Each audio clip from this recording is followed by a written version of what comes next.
Yo les amis, nouvelle réaction foot basket saison 3, la dernière saison épisode 3, les joueurs du basket qui adorent bouffer des fruits. Pas besoin de faire d'intro les amis, on va passer directement à la review parce que de 1 j'ai envie de savoir ce qui va se passer et de 2 parce que j'ai un truc là dans les yeux qui me casse les... Bah oui, il y a une tarée avec un couteau, je ne sais pas où elle se dirige, mais apparemment c'est... je pense qu'elle va aller à la rencontre de Toru. Pourquoi? Pour la poignarder, et ça, j'imagine que ça va pas arriver parce que c'est le perso principal, mais... Enfin, mourir non, mais blessé, oui, et ça j'aimerais pas que ça arrive. Bref, on démarre tout de suite la réaction et on la kiffe ensemble parce que oui, c'est le plus important. C'est parti.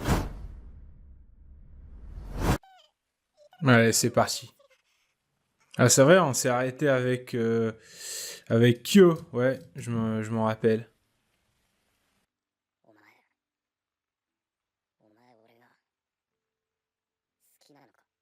Oh, oh, c'est ça la question que tu voulais poser? Attends, c'est quoi cette ambiance? Pourquoi il pose cette question?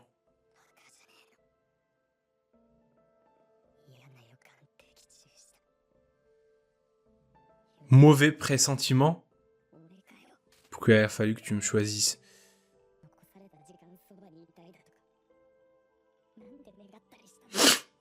Ok, mais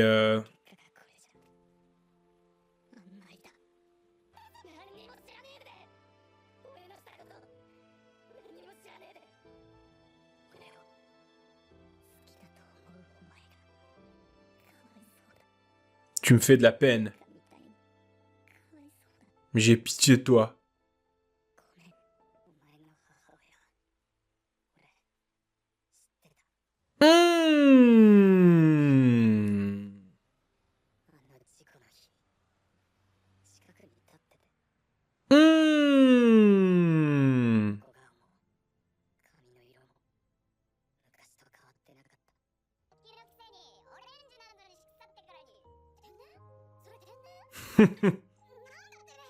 C'est naturel, hein, c'est un anime, c'est un manga, donc c'est naturel.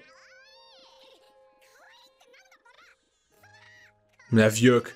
Non mais la Vioque, c'est quand même, hein, elle est encore fraîche, la mère de Toru. Faut pas abuser.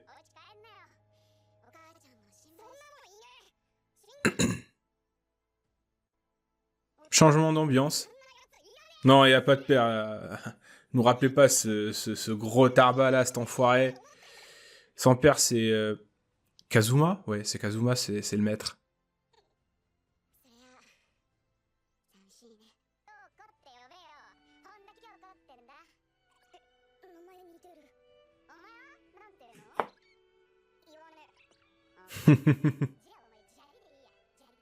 Je vais t'appeler gamin. En fait, je commence à comprendre. En fait, c'est la deuxième personne, à part son maître, qui l'accepte tel qu'il est. Je pense que ça va être ça. Voilà. Et puis voilà, une amitié qui va se créer.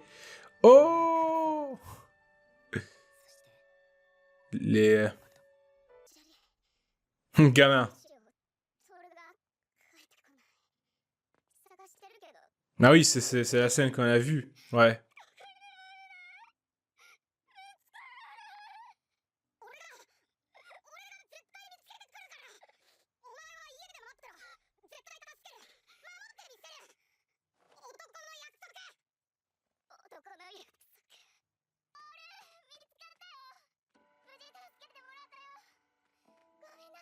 C'est vrai que c'est frustrant.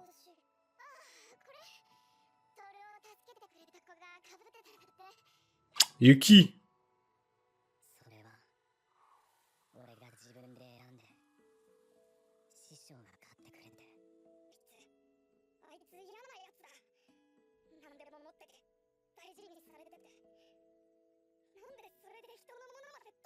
Wow, de penser à ça alors que t'es encore gamin, c'est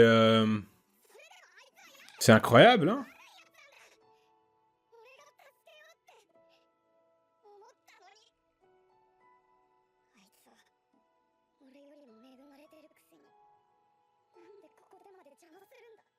En fait, je commence à comprendre aussi pourquoi il déteste Yuki. Non, Je me corrige. Il le déteste pas. Mais il s'est forcé. Il a voulu le détester. Bah, je sais pas si vous m'avez compris, mais...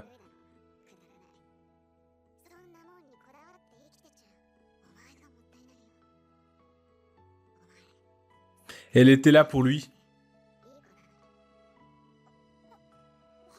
Elle était... Oh, oh, oh. Sale traîtresse.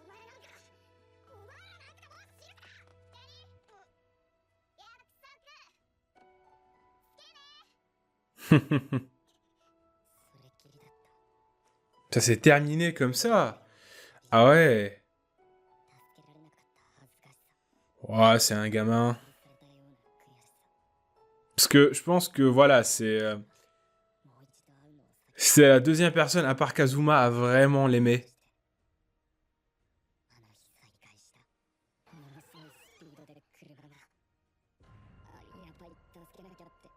Oh!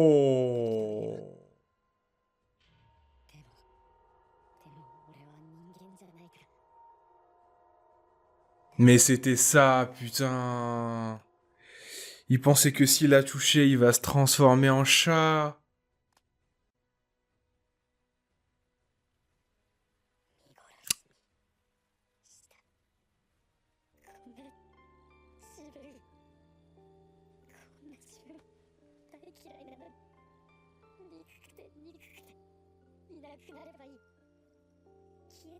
C'est pour ça qu'il déteste Yuki.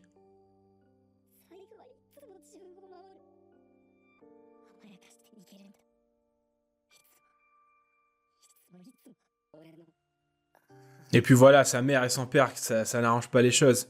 Sa mère qui se suicide, alors que c'est pas de sa faute. Et puis son père, là, ce père toxique. Et puis la mère de Toru. Ça n'a pas arrangé les choses. C'est pour ça qu'il se déteste. Et qu'il a envie de croupir dans cette putain de cage. Jusqu'à ce qu'il crève.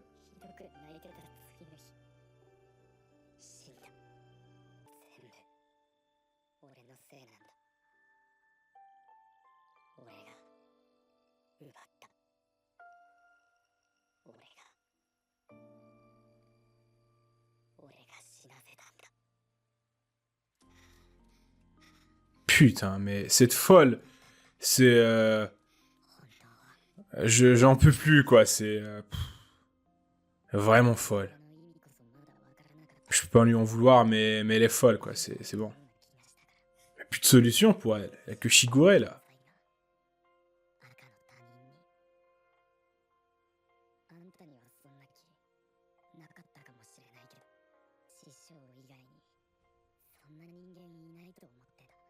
C'est ça, en fait. Oh, j'ai raison. J'ai raison. C'est ça, en fait. C'est la deuxième personne qui l'accepte, à part son maître. C'est pour ça.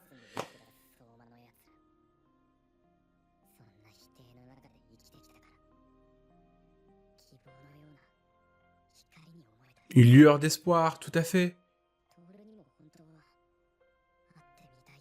Ça, c'est sûr.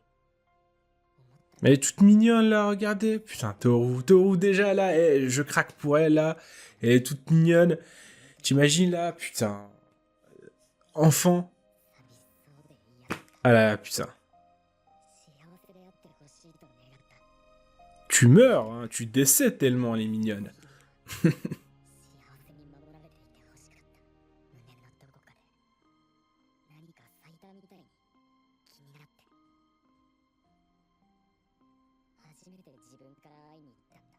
Ah, c'est pour ça qu'il est parti. Il voulait vraiment la voir. Donc c'était pas juste une coïncidence. Il voulait vraiment... Oh putain. Bon, par contre, ça, c'est juste dans ta tête, je pense. Je pense pas, non. Non, je pense pas. Non, non, non, non, non. C'est impossible qu'il le dise.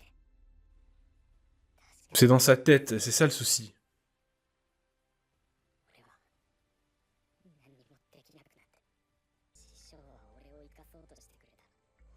Attends, ce serait pas la scène de la première saison, là? Il y avait une scène comme ça dans la première, je pense, ou la deuxième saison. tout est lié depuis tout ce temps-là, ça a été déjà annoncé dans l'anime. Et puis les gens qui n'ont pas lu le manga, bah on savait rien finalement. C'est juste incroyable. Yuki, à cause de lui. Et ça confirme le fait qu'il ne déteste pas Yuki, mais il a choisi de le détester juste pour... En fait, il lui fallait une raison. Il fallait qu'il déteste quelqu'un tout simplement pour qu'il arrête de culpabiliser. Il a voulu tout rejeter sur Yuki. Yuki, pardon. Voilà, je pense que c'est ça.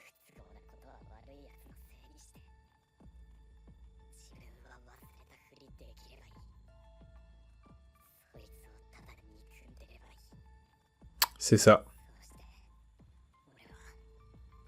Alors tu dois des excuses à Yuki finalement.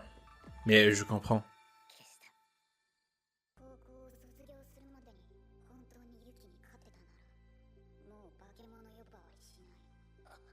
Waouh! Il y a vraiment tout qui s'explique là. Et ces scènes, on l'a eu aussi. Tout qui s'explique. Incroyable.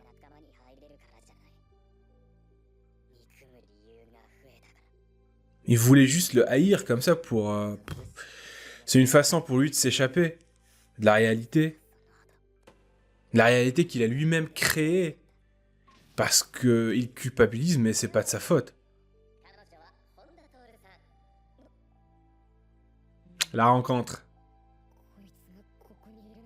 Et dire qu'il la connaissait, putain, moi, la première saison, je regardais, je me disais, oh, la première rencontre, etc. Non, il la connaissait depuis son enfance, quoi, c'est incroyable.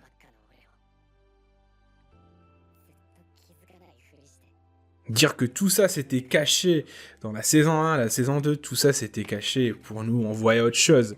Bon, pas pour les gens qui ont lu le manga, mais c'est incroyable.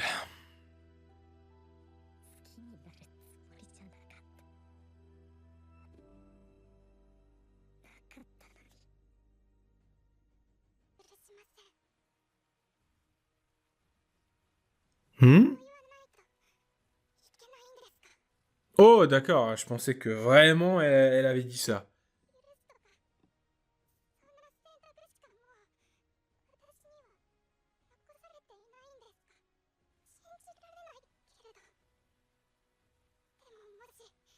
Mais c'est vrai, ça, c'est impossible, c'est dans sa tête, c'est dans la tête de Yuki, enfin de Kyo. Même moi, je peux pas le croire.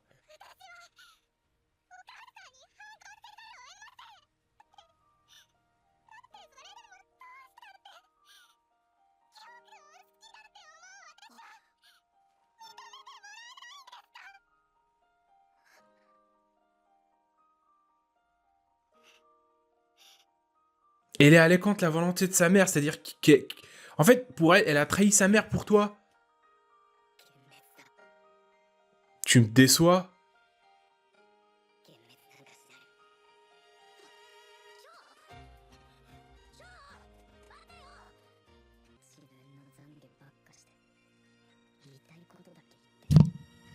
Elle est là, cette putain de folle. Elle est là, cette putain de folle.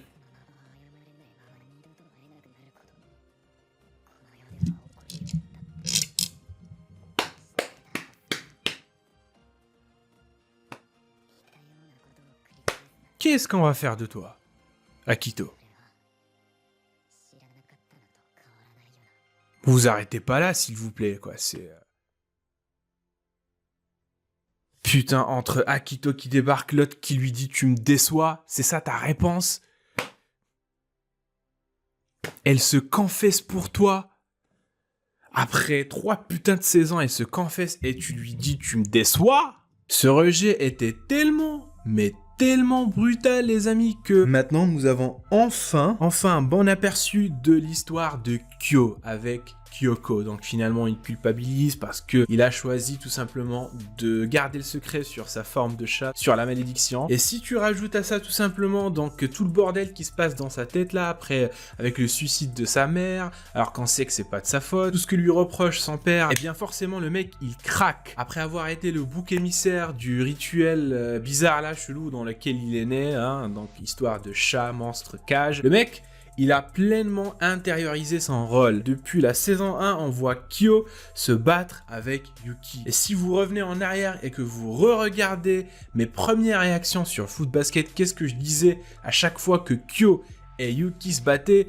Ah, c'est des petites embrouilles de copains, de potes, vous voyez, lorsqu'on s'aime, eh bien, on se chamaille. Je disais dans mes premières réactions que pour moi, Kyo et Yuki, ils s'aiment. Moi, je me disais que lorsque tu vois deux personnes qui se battent entre eux, etc., c'est que c'est de vrais potes, finalement. Ah, si tu savais, J-Rock, qu'est-ce que tu disais, en fait, à l'époque? C'est tellement pas ça, hein. C'est tellement le contraire, en fait. Non, il ne l'aime pas et il ne le déteste pas. Kyo a tellement pris sur lui, avec la mort de sa mère, son père là, ce père toxique, la mort de Kyoko, etc., il a tellement pris sur lui qu'il a décidé tout simplement de chercher quelqu'un d'autre pour partager toutes ses souffrances. Il s'est dit, lui, il va être le méchant. Lui, je vais le détester. Pas parce que je ne l'aime pas, mais je vais le détester tout simplement pour tout rejeter sur lui. Voilà, comme ça, je vais être tranquille. Je vais être lâche. C'est de sa faute. Je vais le blâmer pour ça. Comme ça, je vais pouvoir tout oublier. Et finalement, qui est-ce qui apparaît par la suite? C'est Toru qui apparaît, qui tombe amoureux d'elle. Elle aussi, voilà, elle tombe amoureuse de lui. Ça complique les choses parce que finalement, qu'est-ce qu'il attend? C'est cette putain de cage. Et c'est pour ça qu'il lui dit, tu me déçois, en fait. C'est juste...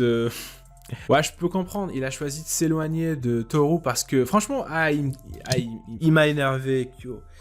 Putain, il m'a énervé, pourquoi? En fait, je comprends tout à fait son personnage, en fait. C'est de l'autodérision, il se déteste, il s'insulte, et je peux pas lui en vouloir. Et ça colle parfaitement à son personnage. Il est tombé amoureux d'elle au début. En fait, c'est vraiment des vagues. Il surfe sur des vagues, Kyo. Des fois, il se dit, je vais être avec Toru. Des fois, il se rappelle d'Akito, et puis voilà. Et ensuite, il se dit, écoute, que je vais être là. Pardon, Toru, je vais être là pour toi. Voilà, tu peux t'ouvrir à moi. Je serai là pour te réconforter, etc. Et puis, il se souvient encore de la cage, etc. Et puis, ça descend. C'est vraiment, il est en train de surfer sur des vagues là. Son bateau, il est pas stable. Il est instable. Et tu peux pas lui en vouloir pour ça. Toru qui voit la pluie, il fait noir, elle se dit c'est le meilleur moment pour se confesser, hein. Ça blesse, et ça m'a blessé. Ça m'a blessé, Kyo. Je m'en fous de ce que tu as vécu, Kyo, mais t'as touché à Toru. Et là... Donc je disais que finalement lorsque Kyo a vu la casquette, il s'est rappelé de tout et il s'est dit stop, si je continue, je vais juste blesser Toru, peut-être que Toru va mourir à cause de moi, etc. Donc je vais me tenir à l'écart. Sauf que Akito est là, cette folle est là. Tout ce qui s'est passé bordel dans toutes ces saisons, la saison 1, la saison 2 où tu t'es transformé en monstre et puis avec Toru là pour toi. Moi je disais que c'est bon, le mec, il sera là tout le temps pour elle. Et là finalement, tu fais ça là, tu la blesses et puis tu t'en vas. Ah, ça m'a énervé. Ça m'a grave énervé. C'est comme si toutes ces saisons... Non mais je vais être franc avec vous les amis, c'est pas logique du tout pour moi en fait. C'est le mec, genre, il a tout oublié. Et puis du coup, voilà, du jour au lendemain, là, il voit la casquette et puis il se rappelle de tout. C'est genre la casquette qui lui a tout rappelé. Non mais c'est juste impossible. T'as eu la saison 1 et puis t'as eu la putain de saison 2 où tu t'es transformé en monstre. Elle était là pour toi. Et genre comme ça, non, je vais pas te blesser. Qu'est-ce qui pourrait te blesser encore plus que ça? Alors vous me direz, mais non, J-Rock, tu pinailles, il y a Akito, il y a la malédiction, il peut pas se rebeller. Et c'est pour ça que vous avez aussi raison. Et c'est pour ça que je vous dis que c'est un putain de dilemme pour moi. Je sais pas si je dois kiffer ou détester Kyo. Alors, écoutez, j'ai compris le personnage de Kyo, je l'ai compris de A à Z. Donc c'est pas vraiment une question d'incompréhension du personnage de Kyo, non, je l'ai parfaitement compris. Son histoire avec la mère de Kyoko, sa mère qui s'est suicidée, son père, la malédiction, Yuki, Akito, tout, j'ai tout compris en fait. Mais ça peut pas m'empêcher de détester cette scène. Voilà, parce que... Et puis Yuki... l'homme du match, quoi, c'est comme on dit, hein, le MVP de cet épisode qui court après Kyo. Voilà, Yuki est toujours là pour Toru et il sera toujours là pour Kyo aussi. Par contre, il y a toujours Akito, cette folle qui se ramène avec un couteau. Bon, Toru c'est le personnage principal, donc impossible qu'elle meure. Par contre, qu'est-ce qui pourrait, je sais pas qui va intervenir, mais il y a que Akito et Toru, ils sont toutes seules sous la pluie, qu'est-ce qui pourrait se passer? Peut-être que finalement Toru pour la première fois elle va se rebeller, peut-être que pour la première fois on aura un visage complètement différent de Toru. Qui sait? Voilà, Kyo il culpabilise, il se déteste pour des trucs qu'il n'a pas fait finalement, mais c'est comme ça donc. Et puis Toru qui va contre la volonté de sa mère. Hein. En fait, Kyo et Toru ils se sont créés leur propre réalité. Toru qui est convaincu qu'il est en train de trahir sa mère alors que non. Kyo qui se blâme pour des trucs qu'il n'a pas fait. C'est juste le bordel en fait. Bref les amis, hâte d'être à la semaine prochaine pour voir comment ça va se passer. Je suis sûr que Yuki, maintenant que Toru l'a aidé, je pense que ça va être son tour à lui de l'aider. Je suis sûr que Yuki a un rôle très important à jouer dans tout ça, dans ce qui va se passer par la suite. Je me noie d'angoisse en ce moment avec cette fin. Même Akito lorsqu'elle parle pas, même dans un épisode où Akito elle parle pas, elle m'énerve. C'est incroyable. Bref les amis, on s'arrête là. Donc si vous avez kiffé cette réaction, n'hésitez pas à lâcher un petit pouce bleu, à commenter si l'envie vous prend, bien sûr à vous abonner, c'est le plus important. J'imagine que j'ai abordé les éléments les plus importants dans cet épisode, donc je compte sur vous pour compléter cette review, bien évidemment. Je pense que j'ai tout abordé. Bien sûr, je pourrais pas tout développer, mais ça, vous savez très bien le faire dans les commentaires. Voilà, je compte sur vous. Bien sûr, je lis les commentaires. Même si je ne réponds pas, je lis. Ça, c'est sûr. Donc voilà, continuez. Sur ce, portez-vous bien et je vous dis à la réaction prochaine. Tchuss!